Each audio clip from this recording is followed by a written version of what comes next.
listeners, this is a podcast.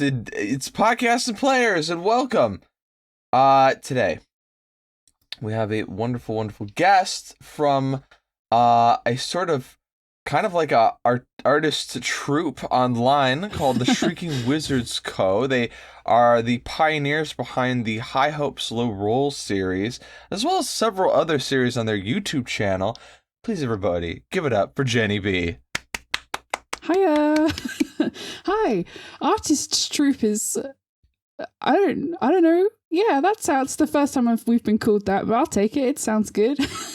Yeah, you're like a collective or a When conclave. we came together, we were fresh out of uni, so we had ideals, and we described ourselves as a collective of you were creatives. bright-eyed and bushy-tailed, thinking, we'll change the world with our art. And then you did. Yeah, a little bit, just a little in our little corner. How are you, man? I was going to ask you how you were doing before we started recording, but I listened to one of these with maybe Felix, and you told him off, so I withheld. Yeah, well, I mean, because a lot of the fun conversation ends up happening before I actually start the show, and I'm like, we gotta just get into it, because that's like, I know, I was on another podcast one time, and they do like a warm-up, like a 15-minute... just chat about anything, and when they start the podcast, then we're talking about like a topic that they picked. So for a show like that, it kind of makes sense to do a warm up to just get people sort of loosey goosey and ready to chat, to spill their secrets. Yeah, I suppose so. But I feel like in my experience with the guests that I have on, like, y'all are fine talking. Like very few people get on here and are nervous. Most people are like, it's usually a problem if I have to talk too much, because then I'm like, oh no, this is just, they think that they're here to listen to me. That's not why they're here. Well, I think anybody who knows me will say that that's not going to be a problem today. I am the mouthpiece, if you will, for the Shrieking Wizard Co. I don't think anybody would disagree with that. I do all the talking. I answer all the emails. Do you also run the Twitter account? I do. Can you tell? It's just a guess. Sometimes I'm in the middle of retweeting something, and then I remember that I'm not on my account. Yeah. I'm thankful I don't have to run 2 accounts, but I run 3, Shane. Wait, are you allowed to say what your third one is? Yeah, it's the High Hopes of Rolls one. So it's at Story of HHLR, which is basically just where I post the link for the comic update every week. And then I retweet fan art and stuff on there. But yeah, no, I do get confused sometimes, and not often in like super dangerous ways, but if you follow me on Twitter, I think you probably get the vibe that I'm a fairly politically active person, and I don't think that that's really what the Wizards account wants to be saying. It would be very strange to see the Shrieking Wizards account tweet about Boris Johnson in any pro or against, just in any regard. Like, he should not exist in that world. I don't know. I think if you watch our content, we're not exactly quiet about our opinions. I just think that there is, you have to put out what you want to get back, right? So if you put out a load of let's say anger, for example, about the current government of the United Kingdom, then that you are initiating that, right? You're engaging that, and I don't want to have to reply to angry tweets, so I shouldn't send them. Yeah, and also a written record of it is sort of asking to fight people. Because here's the weird thing. Like, if you say it in one of your Genshin playthroughs or something, only people who like you guys and like Genshin are gonna have a chance of discovering that, and Yeah. generally it's not gonna, people are just not gonna care that you have an opinion on the thing. But if you post it on Twitter, there's always that chance that someone who has no context for who you are or what you do sees that and decides, I'm going to quote tweet this to my 500,000 followers. We're all going to like clown on you and you're going to get a lot of hate and stuff. And like that happens to people. So like it does. It super does. You know, like the platforms that we work on, if you can call it that, you know, Twitter, YouTube, Instagram, all of these places, they you know the internet is driven by the attention economy, right? So if you can, this is why I'm so like, I feel like before when we were arranging this podcast, you were like, let's not talk politics. So I'll be really quick here and just say, like, it's really easy to be popular and be saying horrid shit all the time. Am I allowed to swear? I'm gonna anyway, sorry. Yeah. To answer your question. Because you can say something like really like offensive or like really stupid, for example, and people will be like, people are quick to jump and tell you you're wrong, or say, you know, you're an idiot or whatever. But like when they do that, they're engaging with the post that you made, and the platform, the algorithm, quote unquote, is completely blind. It doesn't have any sense of the thing that you're saying is bad. It just is like, oh, people are looking at this. Put it everywhere. Make more people see it. So, you know. I mean, that's how Steven Crowder and others work. It's just they say really shocking, outrageous things to like... Tons of people. Yeah. Piers Morgan gets paid to do it on TV. So, you know, very easy to be an asshole and be wealthy and famous because you're telling me there's a correlation to being wealthy and famous and being an asshole. I'm gonna take a villainous turn the rest of this podcast because I wanna get some money. Okay. We'll let's this is Shane's this is Shane's my origin story. Yeah. And then 10 years down the line, I'm destitute. And then I'm like, what do you mean correlation isn't causation? I want to ask a little bit about, I know you've talked about this before on other podcasts and stuff.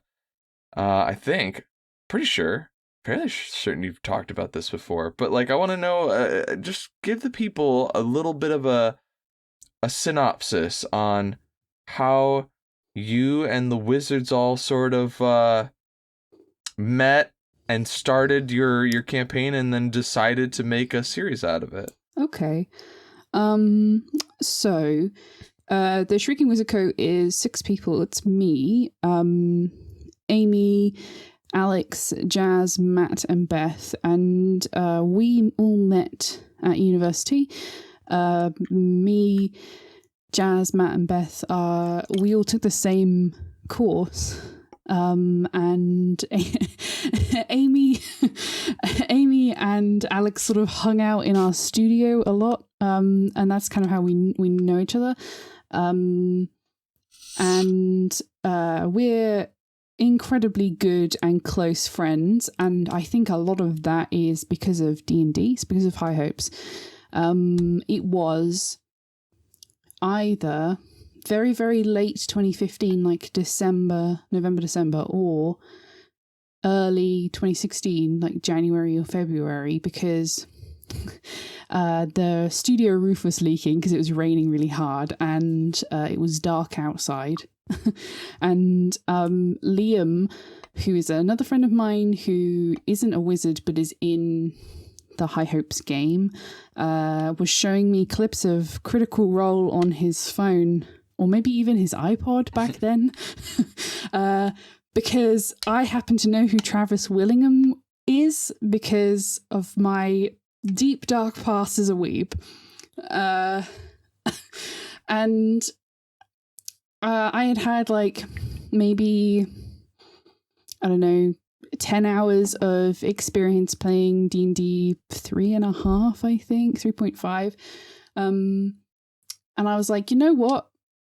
We just had to do it ourselves, you know. If I want to play D&D, I'm just going to have to do it. So I said, meet me in the library when the lights go out, and we'll play Dungeons and Dragons. And everybody, my initial party turned up. Katie, Liam, Jazz, Amy. Alex wasn't there then. Matt, Beth. Right. Because the whole first episode was Alex's character joining the party, right? Yeah. Mm-hmm. The first episode is Paddy joins the party. It's like his backstory, because, you know, it's a good entry point for an audience anyway, but also because I had to explain basically Paddy's backstory as the audience sees it in both the animation and the comic is how I explained everything to Alex. Like, hey, look, all this stuff is going on, and this is what you know. And oh, look, you had to join this group of weirdos. You meet them in a tavern. The classic D&D story. And then we played D&D once a week for basically 3 years, the whole of our university experience, and then at the end of our final year of university, we had done some... So my degree is in theatre arts. It's prop making and special effects. So it was like very hands-on. Like, my dissertation was only 5,000 words, for example, because the bulk of the credit was a collaborative unit where we had to form a fake company and do work together. Interesting. Building stuff or whatever, putting on shows, and then the final assessment piece was you had to put on an event, so put on an exhibition, that kind of thing. And at the end of that, we were kind of like, well, we you know, I really like you guys. You know, you're my found family. So let's keep trying to do this. At some point, then over the next year, here's the thing. My memory is really bad. I remember being on the train with Alex on the way to Amy's house out in the sticks. And, you know, taking this city boy out to see Amy so that we could work on Chapter 0, but I have literally no idea how we got there, like how we started that. I don't know whose idea it was. I just remember Alex being like, oh my God, a bear. And I was like, that's a cow lying down in a field. We don't even have bears in this country. And yeah, Chapter 0, the animation took a couple of months. I think Alex had originally done this speed paint of a poster he designed for my birthday of the whole party, and he put the speed paint on his channel, and there was like a lot of like really positive feedback from that. It was like, hey, we'd like to know this story. And I don't really know how that turned into Chapter 0, but it did.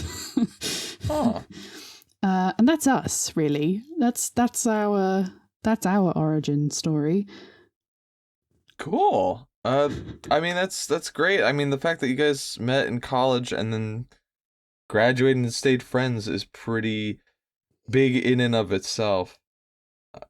Yeah. I get the vibe that doesn't really happen very often, but you know, there's I mean, I hear that people meet friends in college. I hear that's a thing that happens. I went to college for 6 years, and I don't really talk to anybody from college because I didn't like anybody in my program, really. I think it depends, right? On, like everything, I think university is like super subjective. Mm-hmm.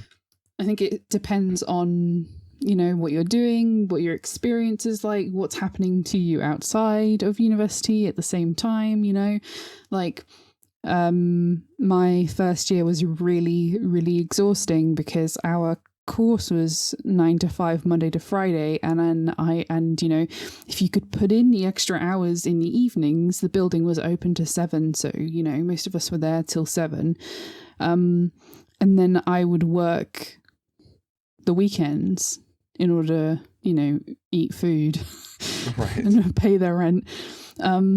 So when it came to the end of the first year and we had a summer break, I crashed super hard. And when I came up out of that, I was like, oh, you know, there's like people around me, you know, like you can like properly engage with what was going on. So I think it super depends on what's happening, you know, to you, to your friends, to the course. Is the roof leaking, you know? Yeah, for sure. Yeah, I had a very, you know, the American college system is not good. I get that vibe, yeah. Yeah, in general, it's just not a good time. I went to a community college, which is like a 2-year college, and it's affordable. I could pay for it out of pocket. I just had to work while I went to college, so that was like that was a 2-year thing. It lasted 3 years because there was like a rare class that they wouldn't like host until they had enough students registering for it. Right. So I had to wait like 2 whole semesters before I could actually take this class. It was fine, but like I worked almost full time throughout most of that, and I just drove from home. Then I transferred those credits over to a 4-year university. So I didn't have to really do any gen eds. I could just focus on like a main thing. But that was like 10 times the price, literally like 1,000% the fucking price that I was paying for community college. And I still didn't have enough money to like live on campus. So like I never got to like have the dorm experience or anything like that. And like my degree was creative writing. So like I'm surrounded by a lot of like kind of like most of the people in my program, their writing would be super emo, overly dramatic. Like they took themselves very seriously. Very seriously. Yeah, no one was writing for fun. Everyone was writing to like fucking be artsy and like make a statement. Shane, I went to theater school. I know the type. Yeah. Yeah, imagine that's everybody, and only like 2 people can actually pull that off. Like there's like 2 people who are like, wow, you're actually really fucking good, and like I get lost in like the fucking amazing writing of your world, and then the rest of you are really need to like dial it back. I would write stuff to be fun, and I would be called cliche for it, and that's when I was like, I don't like any of you. Exhausting. Like, yeah, you know, it's like you might be right, but you don't have to call me cliche. That sucks. No one wants to be called cliche. I don't actually think there's anything particularly wrong with cliches. I think that a lot of bad writing happens when you're trying to subvert like everything. Yeah, just like consistently being like, oh, well, I can't do that because they'll be expecting it. But you know, sometimes we like that. Yeah, sometimes that's what I want. You know, and you know, you box yourself into corners. Like you literally paint yourself into the corner of a room where you're like, well, this is the only path that I can take because all of the others are super cliche, and that's bad writing. But I don't think it is.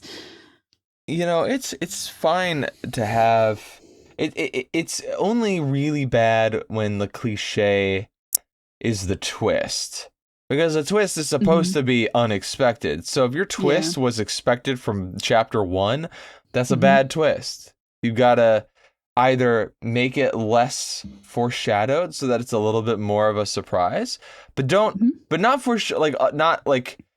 Obviously, you need a little bit of foreshadowing, because if it just comes out of left field, the reader's going to be like disconnected to it. Like, what? You know? Mm-hmm. You gotta blow people's minds and do it without them knowing that that's what's gonna happen. Which is hard. That's hard to do. And I understand that. And like, I'm not trying to say that everybody in that program was not great. It's just they had a sort of holier than thou attitude. Yeah. I mean, yeah, everybody's there. The great thing about universities, excuse me, the university experience is that you can fail safely, right? About the education experience. So that's true of your whole education experience. It's just that when you're at university, you're slightly more of an adult, right? You have more context for the world, and being able to fail, make a load of mistakes and do so without there being any like extreme consequences to your person means that you can kind of be as creative as you like. I'm glad I did it. Like, I'm not upset because by doing it, I gained a lot of skills in writing, because what you do, they do workshops where you'd write something and then it would get torn the hell apart by everybody. And that was like super helpful. It allows you to grow a thick skin and not identify so much with what you're writing. But it also allows you to like learn how other people interpret your writing. It's like, I write stuff and think this is great.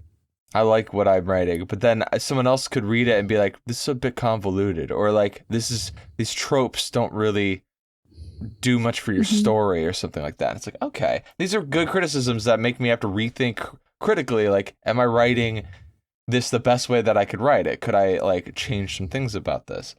And that's very valuable, and like having college do that was really helpful. And then also taught me that I don't really like reading and full stop. I'm not much of a reader. I don't read books. I read stuff online because I'm online all the time.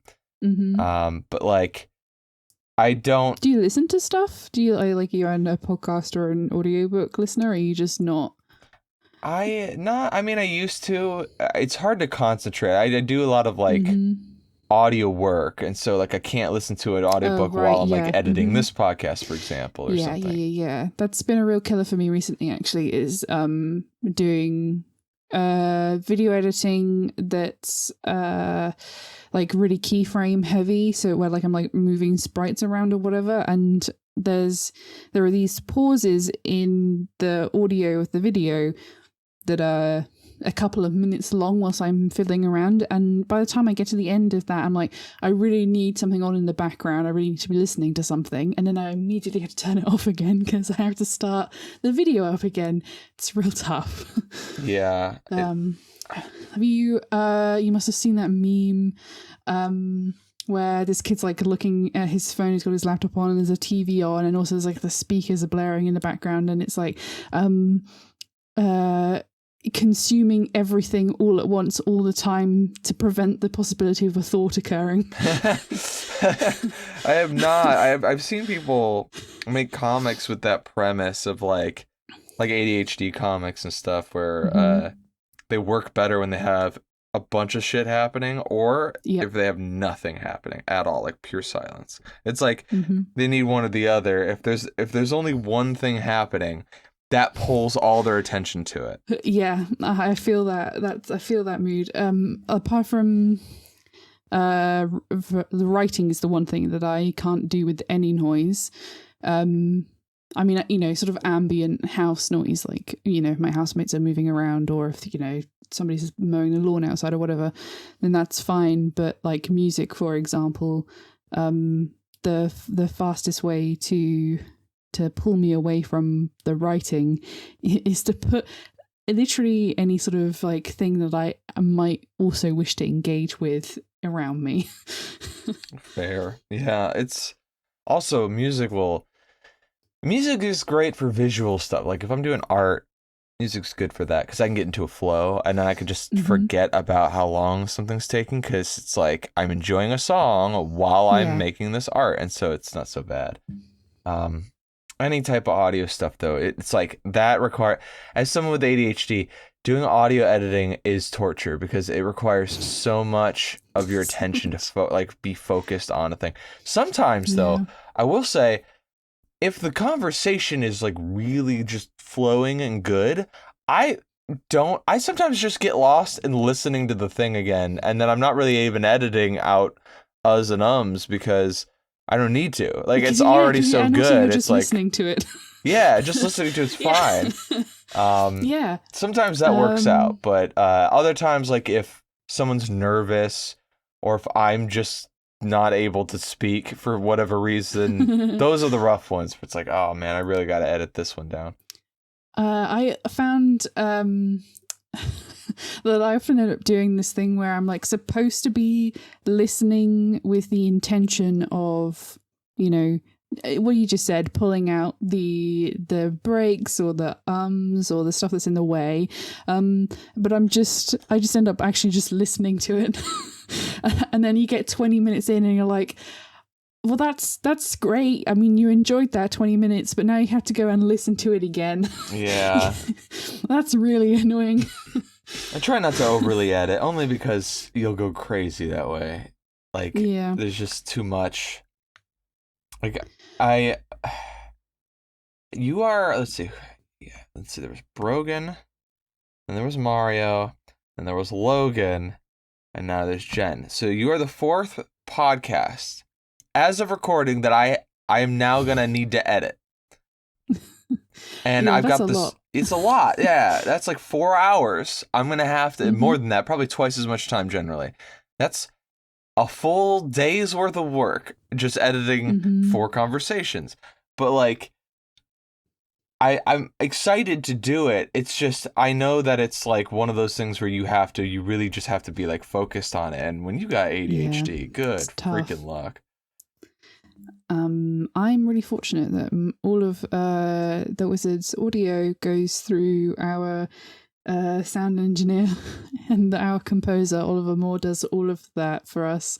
Literally anytime I've recorded something, I can just shoot it to him and be like, please, can you make this?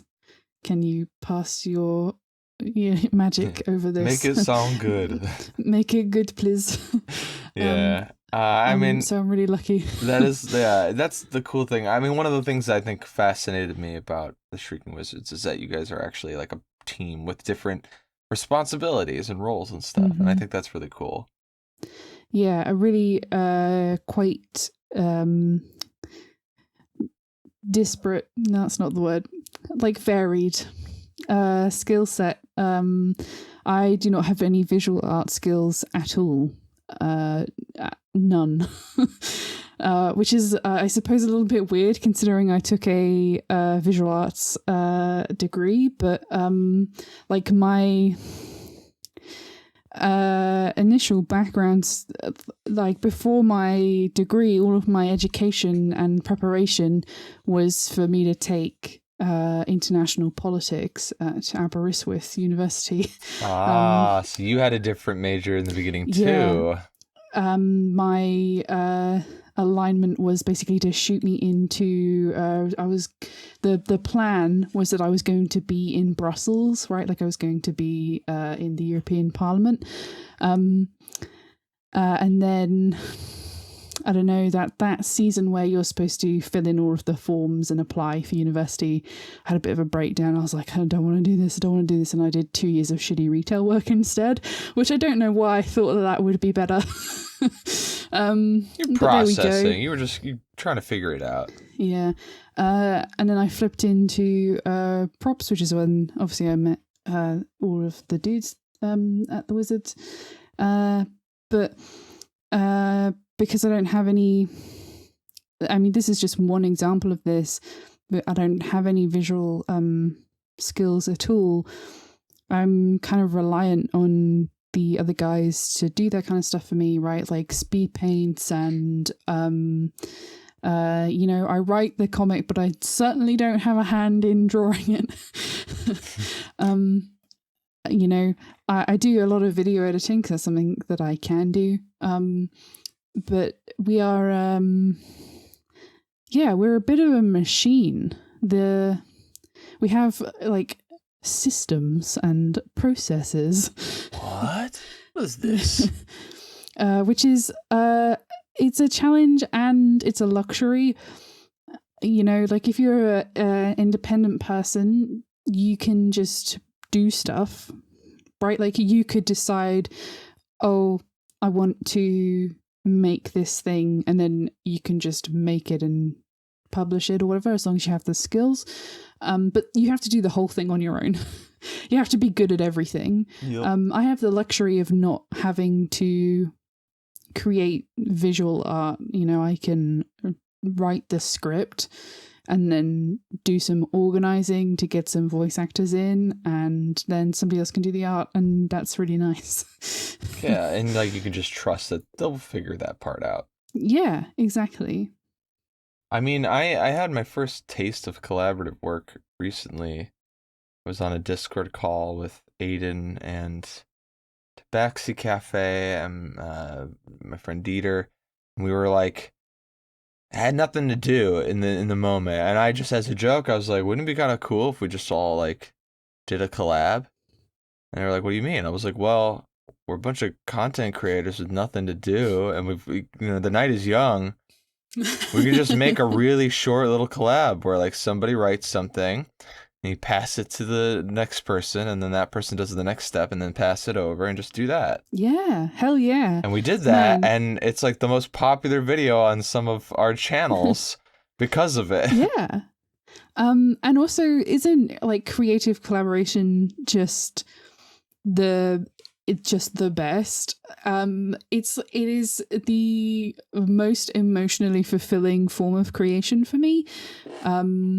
I think of like some of the best writing experiences I've ever have been writing room-esque scenarios where I've sat with a couple of people and I've been furiously taking notes whilst we've been talking about the whatever it is, the world of Arcaden, for example, because you get to bounce your creativity off of somebody else's, and that is so good, so satisfying. It's a lot easier, in my experience, to do that. Yeah, that too. Because like someone's like, poke me with a stick and be like, come up with an idea. It's like, I can't just do that. That's illegal. I can't do that. But like if someone else had like a funny idea, or like maybe they have a premise, they don't know where to go with it, I could usually take that somewhere. Like as a DM, that's really helpful too, because like my players will have this sort of like undefined concept. They're like, this is the race or the class that I want to play as. Here's the general play style that I'm thinking. And I really want this aspect to be in my story. I just don't know how to incorporate it into anything. And I'll have a knowledge of like the world. So then I'll just take that and be like, here's an idea. And then just completely brainstorm like a backstory on the fly and be like, does that work? 9 times out of 10, they're like, yeah, that works. And like, we'll just go for that, which is kind of cool. Like I sometimes like to remind them, like, look, this is an idea. If you don't like this one, we could do a different idea. But usually they're like cool with it. And I'm like, I don't think I could come up with a backstory that interesting on my own. Like I needed their premise in order to do that. Otherwise, like my characters are usually, I feel personally, a little more boring because I like to play the same kinds of characters. You know what I mean? Yeah, well, I mean, there's nothing wrong with that.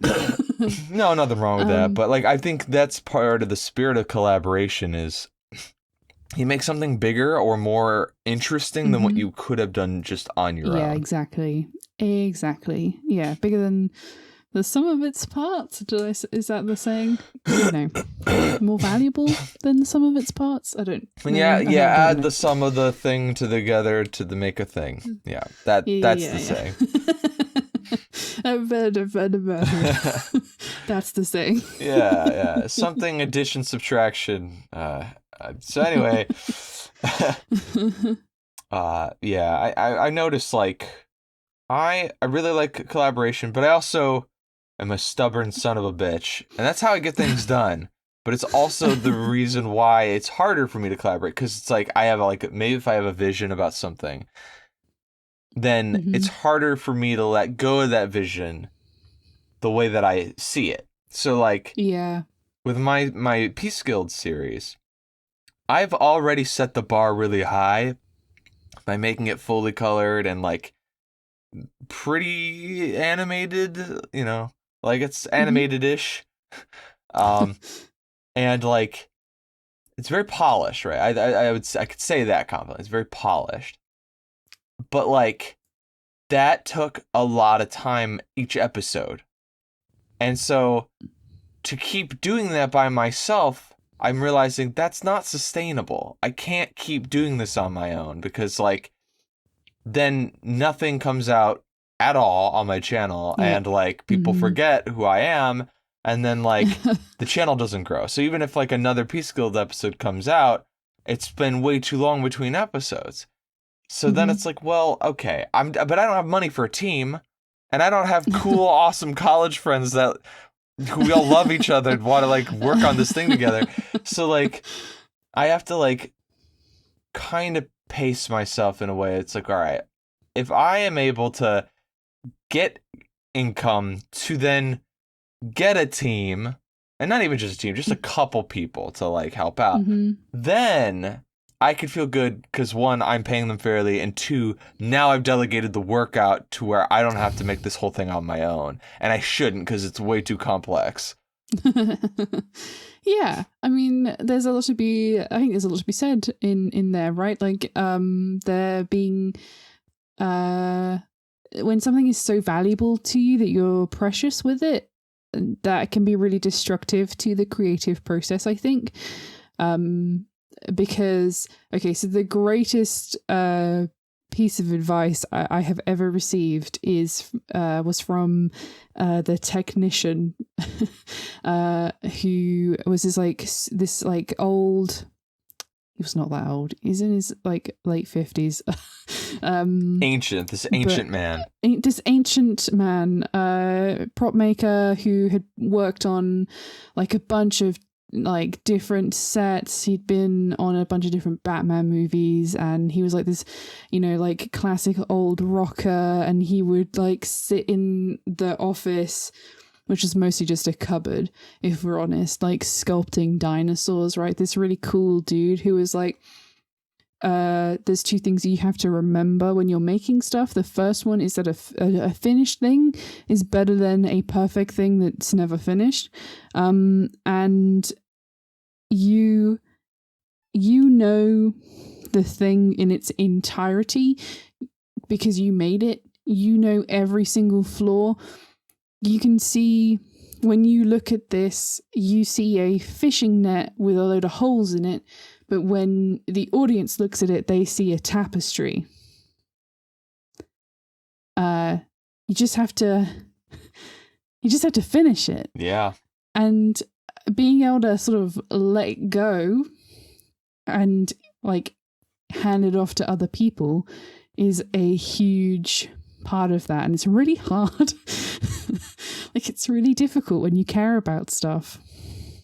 It is. It really is. Because like I feel guilty because like the last Peace Guild episode I made came out in January, and yeah, man, we were there.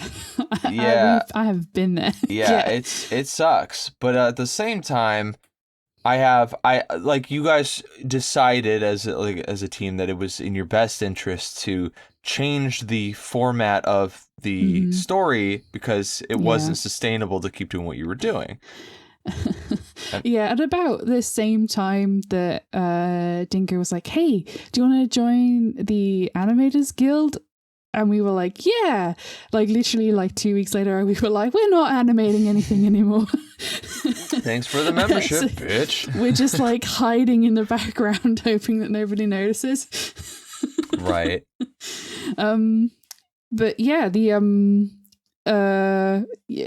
it's difficult. Obviously, animation is fucking hard, and we weren't really.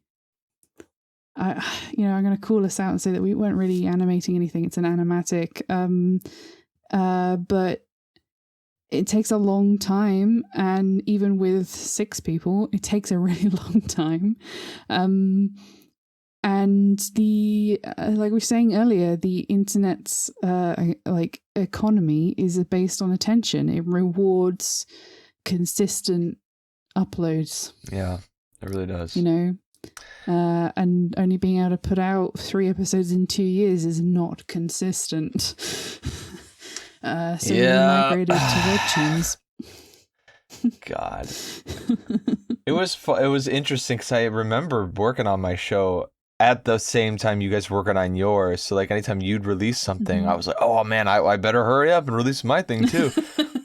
And it was like the fact that you guys decided, even as a big group, that like, all right, we're gonna make this. We all want to make this, but we're just not gonna do it this way. We're gonna do it a different way.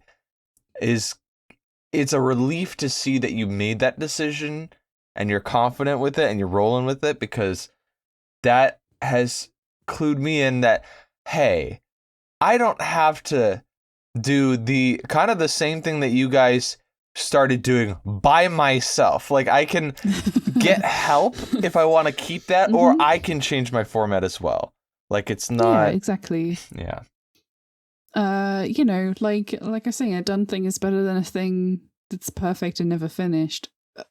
Nothing is. I feel like we put a lot of pressure on ourselves as content creators, if you can call us that, to have stuff be a specific way. You can get really caught up. Something I really struggle with was getting caught up in the not necessarily the numbers, but the analytics, right? Where you know, when you open the YouTube studio, there's like a little widget on the side or whatever that's like, oh, here's the news from YouTube, and also here's some stuff that you can do, and also here's a bunch of red numbers telling you how much you've failed recently. Have you been to YouTube U or whatever? Have you watched all of our tutorial videos? You know, I can get really sucked up in the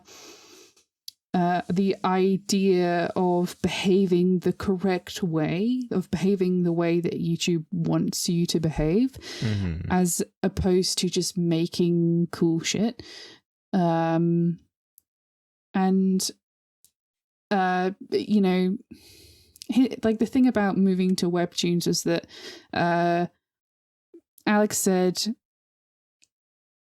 why don't we make this a comic, because you know, comics are my background, it's my forte. And kind of as soon as he said that, we all thought, yeah, no, that's a better idea. That's just a better idea. And then the longer we thought about it, and the more we talked about it, the more sort of confident we became. And when it came to putting the first, you know, putting out the message that said, we're not making this anymore, we're doing it on a different platform and we're doing it in a different format, I was a little bit nervous because, you know, migrating an audience from one platform to another is really hard. You are always going to lose some people in the process. But I was so sure that it was the right thing to do that the sort of fuck it doesn't matter, it kind of overwhelmed any sense of like nervousness I had. It was kind of like, you know, it just didn't matter. Like this was so much the right thing to do that it was going. I just knew it was going to work. Yeah, and thankfully I was correct. It did.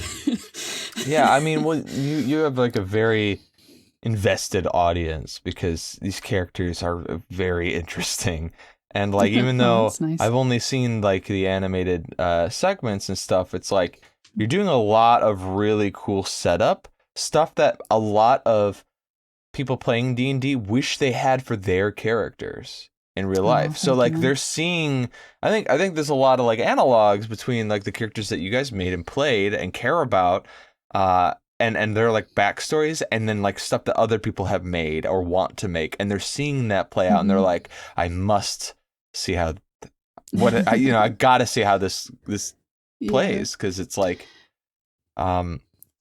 it's very I think it makes it interesting. I think High Hopes as it is at the moment, as people know it, still has like really big first D&D character vibes, and I think a lot of people can relate to that. especially like, you know, D&D's had this renaissance, right? Mm-hmm. Like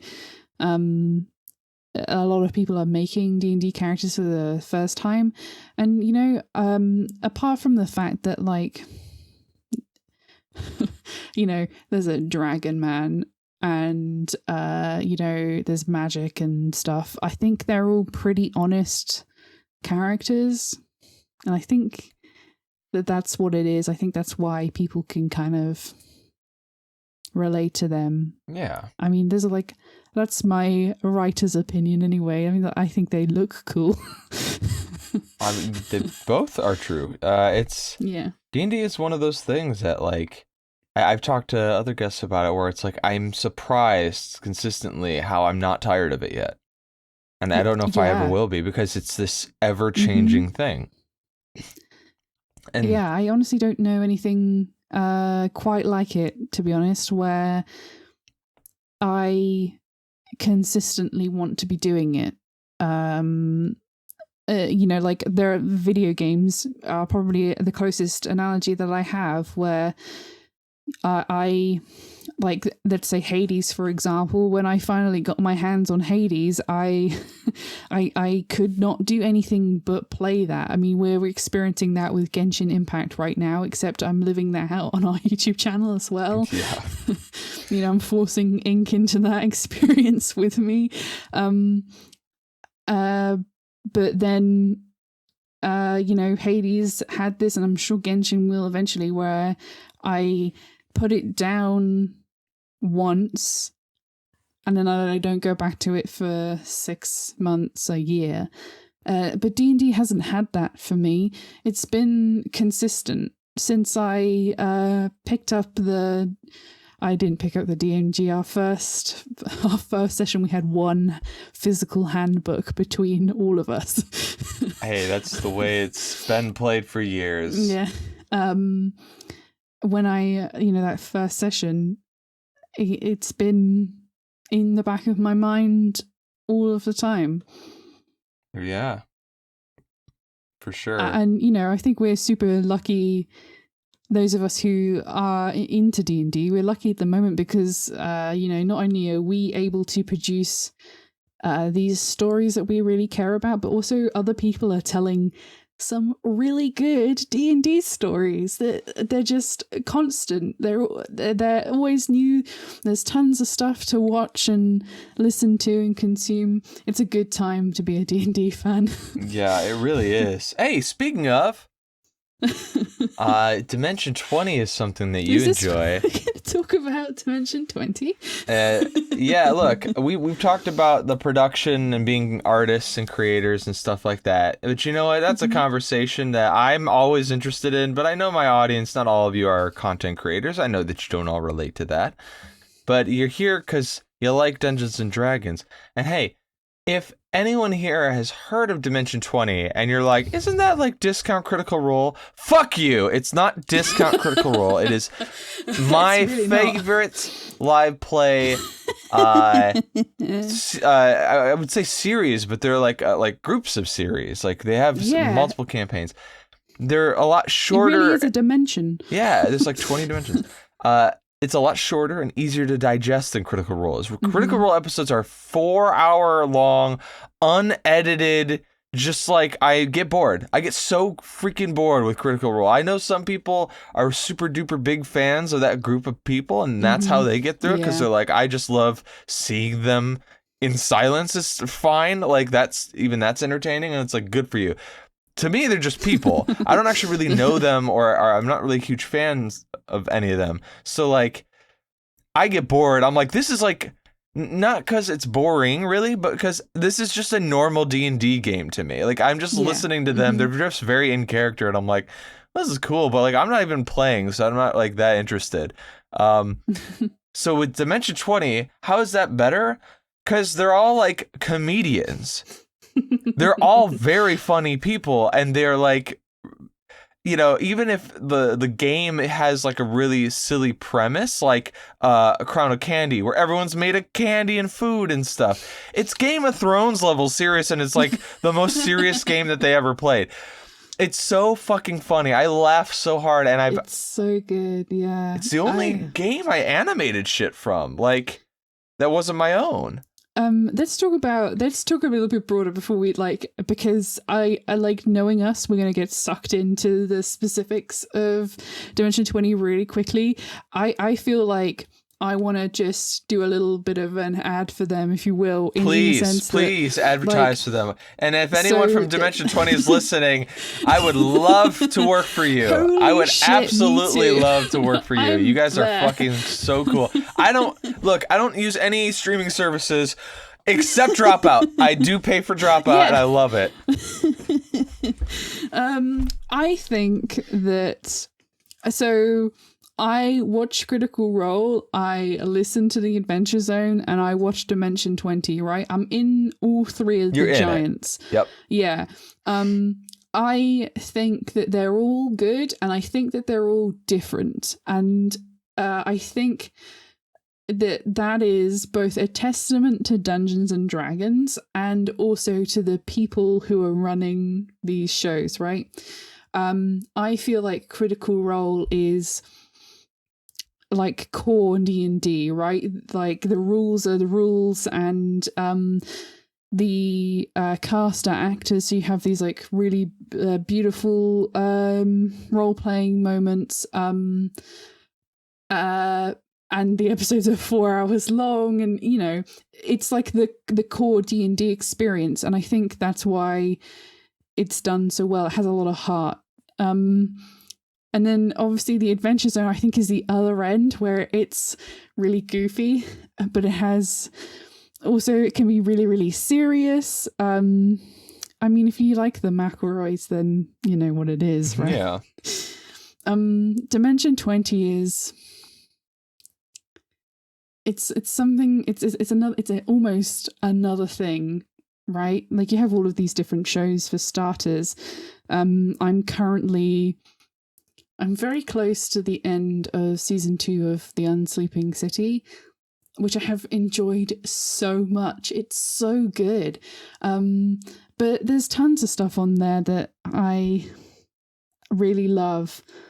Magic and Misfits, which is DM'd by Abria Iyengar, who is like living the dream at the moment. She's dipping her fingers in all 3 of those. She's going to be, I don't know if you saw the news. As of recording this, she's going to be DMing the next Adventure Zone balance arc. It's called Imbalance, and she's the new DM, and the Malcalries are reprising their characters, and Griffin's going to play a new dude. But I mean, fucking hell, Abria is the coolest person on earth. You cannot convince me otherwise. And then what else you got on Dimension 20? You've got Fantasy High is the one. Look, if you want Fantasy High, there's that. Yeah, okay, that's where you should start. Actually, all right, that's a great start, but that's a full-length campaign. If you're still not convinced, listeners, if you're like, I don't know if I got time, or if you're like Critical Role fans, and you're just like, look, I love Critical Role because I love those people, but I don't know these other people. Hey, I get it. I get that. Why don't you check out Escape from the Bloodkeep? This is all on YouTube. Escape from the Bloodkeep, because Matt Mercer is a character in this, and it's a shorter game. It's like 6 episodes long. So, and like the way that they were doing it was there'd be a roleplay episode, and then a battle episode, then a roleplay episode, and so on. They'd alternate. So like, you can watch the 6-episode series all for free on YouTube right now, and watch Matt Mercer be a player, which is really nice. By the way, Matt has been on several Dimension 20 series, so he likes playing with Brennan and that group. Like, he's really into it. So like, there's a lot of crossover here that you could be getting, and generally, in my experience, Dimension 20 has better editing, better set pieces, because they do these 3D battles on these battle maps that people make, and they are also just a bit funnier. Personally, I think that there's just a bit more of a focus, because a lot of the people in that group are from College Humor, so their improv skills are fucking really good. I mean, like Critical Role, when it's funny because it's like a group of mates laughing together. For example, the intro of the Halloween episode where they're all dressed up as each other. That's funny. Yeah. Because doing impressions of your friends is funny. But I mean, okay, so Dimension 20 tends to be like super RP heavy, right? It's like Brennan, the stories that Brennan has DM'd, there's like clearly, he's not railroading, but like he's setting up and almost knocking over. He's giving his players information so that they can have these really satisfying conclusions and story beats, right? And you just wouldn't have that in the same way on Critical Role, I don't think. The thing that really, really got me for Dimension 20 is Tiny Heist with the McElroys, because, I mean, fuck me. Justin being Rick Diggins is genius.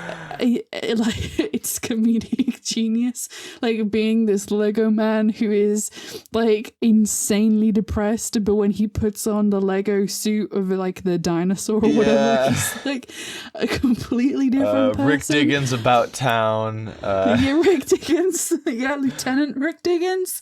Oh, fuck me. And in the same breath, like Griffin is like this tiny little monk, like hell yeah. This is also, by the way, the first episode of Tiny Heist is also available for free on YouTube. Yeah. So if you're curious about how the Adventure Zone boys, fare on a Dimension 20 game, this is a really good way to see that. Again, Dimension 20 is run by the people who were from College Humor. After the website shut down, they still run basically all that stuff, all these shows on Dropout, and Dimension 20 is sort of their breadbasket because Brennan Lee Mulligan is maybe the best DM that I've ever seen. And genius. Yeah, the way that he is able to make NPCs unforgettable is so I envy that. I'm DMing today. By the way, I didn't mention it. I am doing, after 2-month hiatus, because at Gen Con I did 2 sessions with my group, and we were playing Curse of Strahd, and then schedules just weren't working out. They just weren't. And somebody in our group, I'm not gonna name who, but they said that if we couldn't figure it out by like the end of next month, they were gonna just bail. And someone else basically agreed that said they put all this work in their character, they would just bail too. And I'm like, if that happened, I think I'd bail on life. I would be so fucking depressed that I put all this work in and people couldn't figure out the schedule thing. I was like, so the fact that we're playing today, I'm super excited. And my biggest influence, I have to say, is Brennan's way of making stories matter to characters. His hooks are really good. And his characters are like... There's nothing that doesn't get like a payout, right? Nothing comes up. Almost, it feels like almost everything is intentional, right? You have to like pay attention to the stuff that they're saying, because stuff that seems weird or little story beats or whatever that you think are minor or just for that moment will come back later in like such a big way. It's so fucking good. It's so good. And like, he does not plan half of this shit, because it's with someone who's as chaotic as Emily Axford in their groups. She's for reference, you can look on my channel. There's a video that's called Fig's Disguise. Okay. Emily Axford is the one who plays Fig. She's the one who decided to disguise herself as the dwarf who was threatening her friend in front of him and tell him to get away. Her laugh as well really fills me with so much joy. Yes. Like, it's so rewarding to, like, even the little jokes, and she has that really big belly laugh just like in the background somewhere. I love her. She's great. Fucking Sophie Lee or Sophie Bicicleta. Oh god. Fucking just incredible, all of them. So far there hasn't been a Lou character that I haven't absolutely loved. Jammer and Kingston, and I mean Kingston Brown. Wow, what a great character. Kingston Brown is I wanted to make a video about Kingston Brown, and I recorded a bunch of season 1 of Unsleeping City, and I have it on my desktop. It's a Audacity file called Ode to Kingston.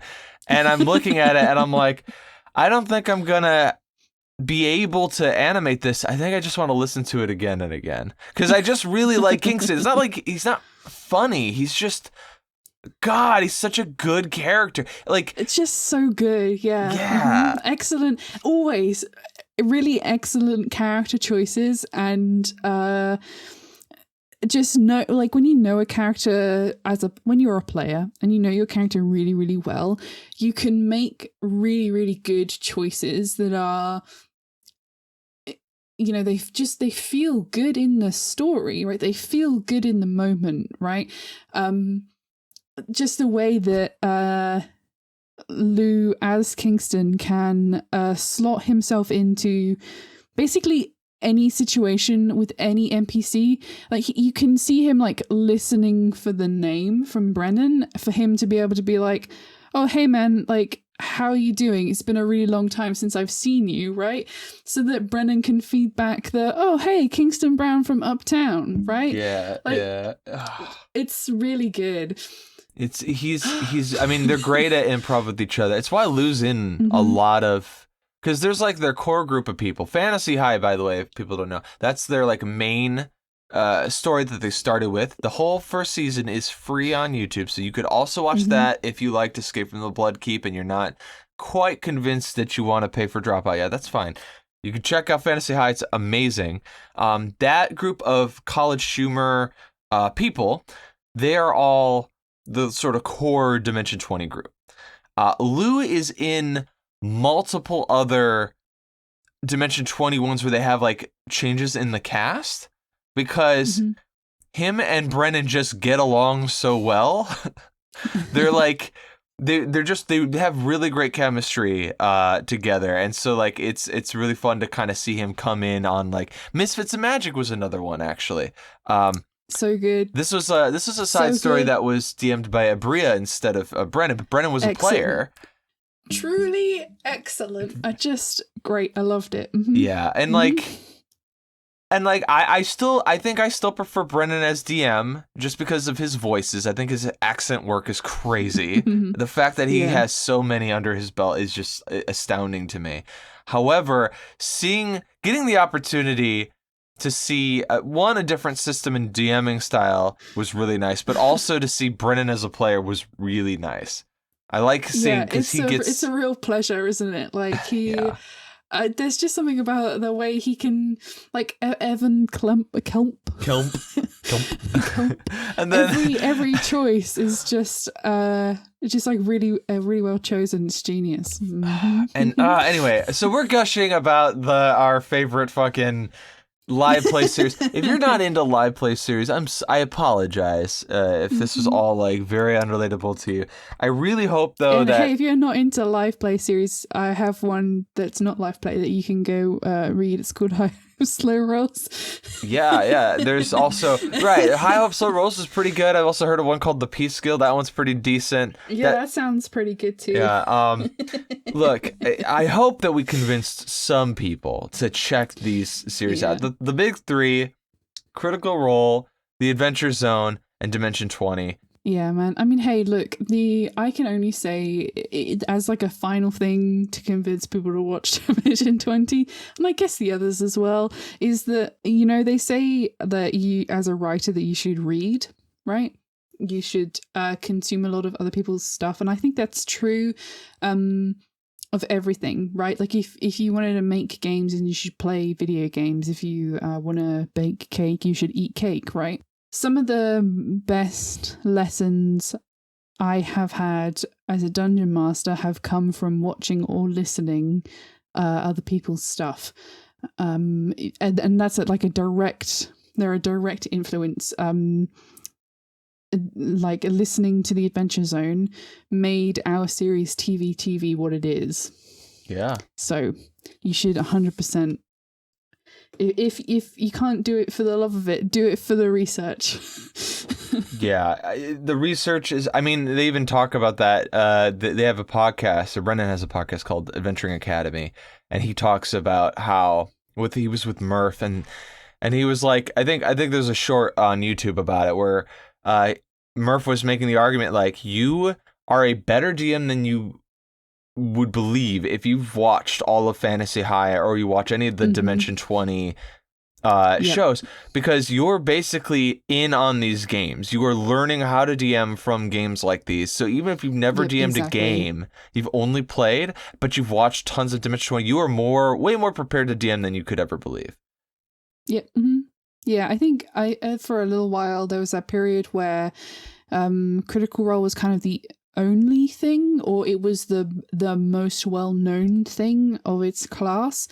And I think a lot of, there's like that myth of the DM shortage, right? I think a lot of that actually comes from that period where Critical Role was like, hey, why don't you play some D&D? And everybody was like, yeah, okay. Wait, do I have to do it like Matt Mercer does it? And then you get the other stuff, which is like slightly more relaxed and isn't so... Relaxed is the wrong word. Like, not so rule heavy, I guess. Yeah, really cool, maybe. Yeah. And like, I feel like everybody has the impression of Matthew Mercer's world, that he knows all of it all of the time. He has an encyclopedic Rolodex of knowledge in his head of Exandria, and I don't think that that's actually the case. It's that case of everybody sees a tapestry and actually it's a fishing net with holes in it. Yeah, I'll give my review of the three real quick. Very nice brief review. You know how I feel about Dimension 20. I like it because I laugh a lot with this. Mm-hmm. It's college humor, comedy people, right? They're improv artists. They work together. There's a lot. If you liked that crew, College Humor's sketches going years back are like that group essentially. So like you can kind of get to know them through their sketches. They're very, very funny just on their own. So when they commit themselves to these characters, there's also acting influence that goes in. So it's like these are also sort of actors in a way. It's very well done, and I think what pulls it together is the extra effort with the art and the editing. The show is very cleanly edited, and they've taken time to get assets like music and art and their battle maps, like for like fights and stuff. They get like 3D maps and stuff, either physically or in like a 3D space. I think that the thing to take from Dimension 20 to Dimension 20's D&D shows is that they are, if you're wanting to produce something like that they are pretty simple, I think, actually, in terms of components. Like, Fantasy High is a 3-camera setup, and I don't think that there's anything that they're doing that I couldn't do, which feels a little bit arrogant to say out loud. Well, I mean, yeah, technically, in a technical sense. Like in a technical sense, like it feels achievable, and I think that opens it up to the way that you might feel about it. Does that make sense? Like, yeah, it's just they go the extra mile, and I think that it's very. There's it's like a really good flapjack, right? Which I think is a different thing in the United States. Sorry, so this analogy might not work. It's like 3 ingredients with a really, really good ingredients, like really premium ingredients, and you have a really good product because of that. Mm-hmm. Like the method is kind of simple, but I mean, yeah, it's like mac and cheese is simple, but people still love mac and cheese, right? I don't know if that's a great analogy, but Dimension 20 is great for that. The Adventure Zone here, it's a little different, a little bit dialed back, right? Because it's a podcast, so there's not really a visual. Yeah. However, the editing is fucking sharp. Griffin is amazing with the editing. Mm-hmm. He also writes the music, which is crazy. I mean, the intro theme he didn't write, but like everything else he writes for the freaking thing. And then the fact that they are a family and that they already do podcasting stuff. Even the dad was like a radio host. So there's this chemistry and this charisma about them that pulls you in. You want to like, even though it's just like any other group of people playing D&D in a sense of like they're discovering it for the first time. That's sort of the joy of watching like the balance arc, is them getting into D&D for the first time as this sort of already like established group of very charismatic individuals that make a podcast together. So they're like very competent storytellers, right? And competent at that as a group as well. There are definitely times when you can feel, or you can hear rather, one of them like setting up the shot for the other to take, right? Yeah. Like throwing the perfect ball for the other one to hit. And that is, again, like really good improv. It works so well because they know each other so well, obviously. Yeah. I mean, they're brothers. Right. That's the draw, was like they're funny and stuff just on their own, but the chemistry and their ability to play off each other so well because they've known each other their whole lives is not to be understated. That is something that none of the other groups have to that extent, which is one of the reasons why Adventure Zone does so well. But also it's because Balance Arc, again, is them discovering the game for the first time. So there's that also novelty of them figuring it out together, which is really nice. And then for Critical Role, I would say the draw of that, from what I can understand, is that these are all voice actors, and when they get into character, they really get into character. And Mercer is also similar to Brennan, great with accents, great with world building. I have certain quality of life stuff that I don't really care for. I don't like that they don't edit it down. I don't like that they don't use more maps and art and stuff. Like the first episode of season 3, there wasn't a map or anything. Like, it was just Matt Mercer looking at the camera, explaining all these proper nouns to me that I'm like, I don't know what any of these places are. Like, I have no context for any of this stuff. I couldn't envision the world he was trying to describe, and I was immediately sort of like taken away from it. But if there was like a map graphic that could fly in, and we could see where everything was, that would have been very helpful. That would have been a little thing they could have done to make it better. So it's like, my gripes are very minor, but like, that is better for people if they want to get really lost into these characters and sucked into. In fact, I would say, actually, that the kind of investment people get into Critical Role, if I may say so, Jen, is similar to the investment I've seen people get into High Hopes, Low Rolls. That people really care about these characters. They really want to get invested in them, you know? Honestly, I was going to say that the comparison for me is like Lord of the Rings, right? Like it's a really long, like I don't know if you've read the Lord of the Rings, but like Tolkien's like really word heavy and it's like kind of dense. But if you're in it, like, for example, right, like you had a hard time like breaking into that and getting like sucked into it. But if you can get sucked into it, then you're good for 4 hours, right? Right. But I'll take that very generous compliment. Thank you very much. That's a very nice thing for you to say. I don't know. I don't know if necessarily if we're all consciously chasing Critical Role, but I feel like subconsciously we probably all are. So that's a very nice thing for you to say. No, I'm just saying that like the way that the story is, it's a more of a, there's comedic moments, but I would say that it's more of a drama than it is a comedy. Maybe dramedy. Yeah. Dramedy. Yeah. Mm-hmm. And so like that lends itself to people who want to take a story seriously. Like they see that and they like gravitate towards that.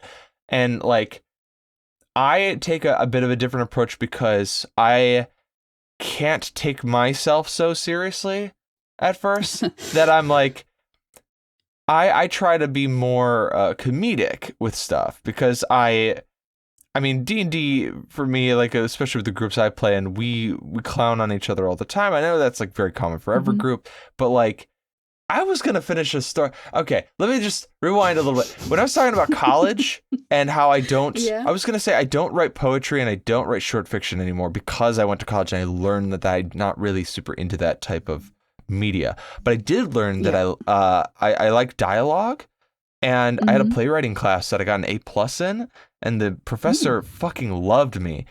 I don't know why she liked me so much, but she really thought that my dialogue was really good, and it made me kind of confident. And so, like, when I do script writing and stuff, and then I kind of revise it and I give the lines to, like, voice actors, usually I don't have to do too much directing. They kind of get it really quick. They're like, oh, I get what you're doing.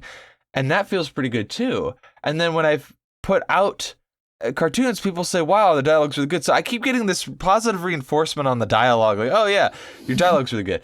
But I can't do drama or dramatic moments until I've made you laugh, I feel like. Like if I can't get you to like smile and laugh at the jokes and the silliness, I can't do proper drama because I would feel like you wouldn't be invested yet, you know? Mm-hmm. Do you watch drama? Because I don't watch any at all. Like I read Game of Thrones, but I couldn't bring myself to watch it. Like I think I watched halfway through the first season and I was like, I don't really want to live this again. And that's kind of been my feeling towards any drama that's an actual drama since then, which I suppose you could say is pretty childish.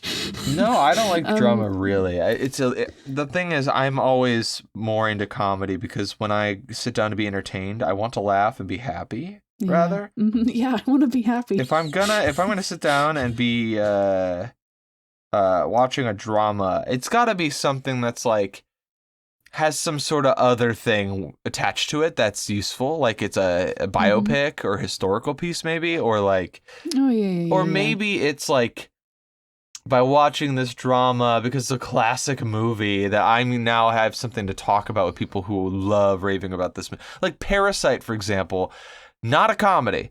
I've not seen it, though, and it's one of those things where it's like, I need to see this so I could have conversations with people because it's like, it's one of those movies that it's in the zeitgeist of our culture now. Man, talking about stuff in the zeitgeist, the thing that is for me is Squid Game. Like I can't watch it. It's too violent. And I guess I'm just too sensitive. But I just can't. I just know I can't take it. I saw like a 30-second trailer of somebody pleading for their life, and I was like, that's going to be with me for a week. So the whole show's not on the table, and I think. Yeah. I'm like suffering sort of through the wave of Squid Game related stuff that I can't interact with. Yeah, I'm the same. One, because I don't have Netflix, and two, because like it's depressing. Yeah, it's like if it was. Okay, so what's that series called? Mockingjay or whatever. Hunger Games. Hunger Games. Yeah. So like that's a very serious sort of like series too, but in that series there's a bit of a hope at the end. There's a promise that Katniss will figure it out. She's gonna have her happy ending. You know what I mean? It's a good revolutionary story. Yeah. You know what doesn't have that? Squid Game. I don't feel like there is a happy ending. I don't know the ending. Maybe I'm wrong. It feels like it's going to end badly no matter what. And that's one of the reasons why I'm like, I don't like this and I don't really want to watch it, because it feels like it's just going to bum me out, and I don't want to be bummed out. I'm already well bummed out enough. Yeah. Do you think I might have just revealed the reason why High Hopes is what it is? Because there's going to be some hope at the end that everything's going to be okay. Yeah, maybe. And for me, it's like, I don't know. Here's the thing. I want to clue people in onto why maybe this applies for your group too with High Hopes. But why I want to tell the story I want to tell, maybe, is when I started playing Curse of Strahd with my friends in 2017, it was a way of kind of keeping sane and keeping in touch with people while we were in the Peace Corps in another country where nobody speaks English. And like, this was a way of feeling like there's some normalcy, was playing D&D. We did not all know each other very well. We were all new volunteers, had just sort of met each other like that past year. And so we weren't like all the closest of friends. And even to this day, like, there are people who were in that original group that I don't really talk to anymore. Not because like I had a falling out with them or something, but just because we drifted apart. Yeah, that's just the way things are. Yeah. But like, that was the first game I ever played that had me obsessed about a game. Like I used to get that way when I was playing Pathfinder, like way early on, just because I liked the game in general, but the story didn't obsess. I was obsessed with my own character and like how I was going to level him up and shit. I was very video game obsessed with it in a way. Whereas this is the first time that the story was keeping me up at night. And like, towards the end of that game, there were so many crazy. When I learned more about Curse of Strahd and how it's written as a module and what we did in that module, I'm like, there's no way I can't tell this story. I have to tell this story. In fact, I actually like spoiled a little bit of it for a friend of mine like a week ago. And it reminded me of like why I cannot give up on the Peace Guild. I can't, because it's just too interesting. It's like, there's just the choices we made and the shit that we did. I was like, I've never seen that before or since in a fucking game. The way that we decided to go about things was just like, it felt like once in a lifetime. And I didn't see it coming. And I'm hoping that I can do the same for other people. I'm hoping I could make it so that people don't see it coming for us as well. I want to share that experience, I guess, is what I'm saying. Because like, it's the drama that came from that was so organic, and it only worked so well because we joked and had a lot of fun and tried to like use humor as a way of like, because like it's a horror themed game, right? So like, humor is your way of coping. If it wasn't for that, I don't think the drama would have hit as hard, personally. Have you? I remember a little while ago on Twitter, I was saying something about Tom Cardy, and how I had realised that he was the same Tom Cardy who did the music on Dragon Friends. Have you listened to? I have the tab is still open. I have not listened to them yet. Okay. Okay, so for some context, Dragon Friends is another live play D&D, but it's Australian. It's more comedians. And they do like a hour or 2 hour live show once, or they did pre-quarantine once a month, and then that gets split into 2 episodes, and they are hilarious. and I can't think about Strahd without thinking about them and Ben Jenkins' choice to make Strahd into like really, really Aussie. Like I don't know how to translate the words. I don't even know if it applies, but in England we'd say chav. I think like I'm familiar with the term. equivalent of a chav. I don't even know if that works. I'm like trying to translate for you chav to American, but also I don't know if it is the correct word. Is it like dude Australian. bro or something? No, not quite. It's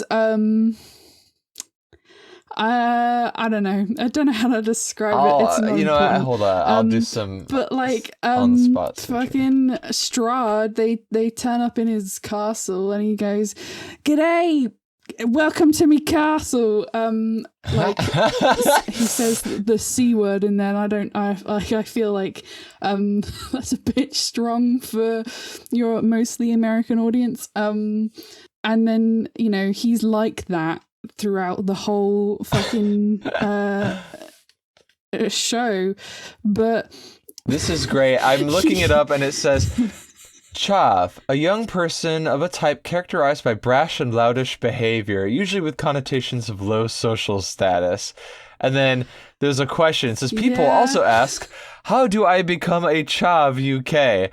The word chav, started as a primarily British term, and refers to a young male who dresses and acts a certain way. To be a chav, you must display a fascination with Burberry clothing and fake gold jewelry. A chavette is the female version of a chav. Fucking hell.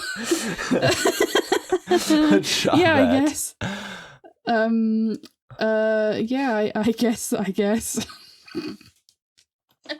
I feel like these are just traits of a chav, but it's not getting to the core of what a chav is. Yeah, I don't know if you have this in the States, but a while ago it became popular in the UK for businesses to install anti-youth protocols or measures or whatever. But basically what that was is they'd put like a box on the building that emitted a noise at a really high frequency that people over 30 couldn't hear. And as you got older and you stopped being able to hear this really fucking annoying noise, it was like a sign that you were becoming old, that you could stand outside of a shop without being irritated or in immense pain, because like groups of youths in tracksuits would hang outside of like Tesco. This is very UK niche, as most things that the Wizards are in tends to skew. I'm very sorry. We don't have to talk about this anymore. I'm fascinated. I don't, because I've never been to the UK, but I've seen a lot of British. I mean, Britain's sort of like, I guess Hollywood is just like it's London, but like they have a lot of media that reaches the States, and so I've seen a lot of like British movies and stuff, and so I'm kind of fascinated with the country a little bit, but like I don't actually know much about like the day-to-day culture of like living in the UK. It's very, I don't know, I feel like it is what it looks like. Would you say that Shaun of the Dead is very accurate? Fuck it, it kind of is. Yeah, cool. Yeah. So the important thing to note, I mean, obviously, like a lot of media would be consumed by, you Americans. What do you mean, you like, people? You Yankees is London centric, right? Britain is okay, so it's actually the United Kingdom of Great Britain and Northern Ireland. So Britain refers to England, Scotland and Wales, and the United Kingdom is England, Scotland and Wales and Northern Ireland. Right, yeah. And Britain is the name of the island, for people who don't know. That's the actual island's name, is Britain. Yeah, that's the chunk of the islands that is England, Scotland and Wales. And we even though the UK is way smaller than the United States is, we still have a lot of problems with like, you know, like London centrism, for example, right? Like Wales and Scotland are separate countries with separate parliaments, but a lot of not even until my lifetime, a lot of their laws were voted upon in Westminster in London. So classically, I'm hesitant to say that, like, you know, Britain is what it looks like in the media, but it kind of is. I mean, because also, like, that has been historically a thing in the area, is that London just kind of takes priority over pretty much everywhere else, and that's annoying for a lot of people, I'm sure. Yeah, we're at the moment we're building a fucking train called HS2, which is high speed 2, which runs from London to Manchester, I think, because the sort of overwhelming consensus,